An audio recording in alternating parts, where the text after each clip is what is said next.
Did you know that Western music is the heartbeat of America's frontier? Howdy, I'm your host and curator of the National Cowboy and Western Heritage Museum, and welcome to our Spotlight Stories.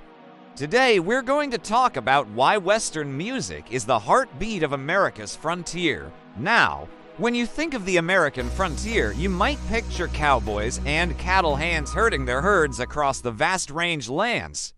And what would you hear as that herd is thundering across the plains? The beat of their hooves would surely be the heartbeat of that moment.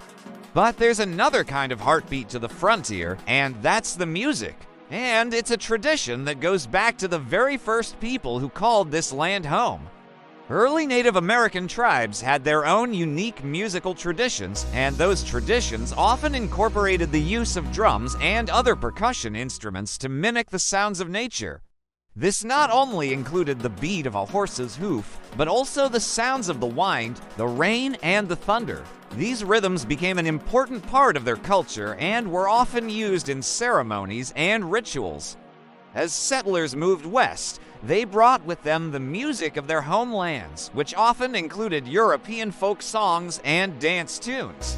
However, as they encountered Native American music, they began to incorporate some of those rhythms and melodies into their own compositions. One of the earliest forms of Western music was cowboy work songs, which were used to help cowboys stay on task while they were herding cattle or working on a ranch. These songs often had call and response vocals and were sung in a style that was influenced by both African American work songs and Native American chanting. In the late 19th century, Western music began to take on a more distinct sound as composers started to use instruments like the guitar, the fiddle, and the harmonica to create a unique musical style that was specific to the American West. This period also saw the rise of Western swing, which was a popular genre in the 1930s and 40s that combined elements of Western music with big band jazz. And although we've come a long way from those early days, the heartbeat of Western music is still strong today.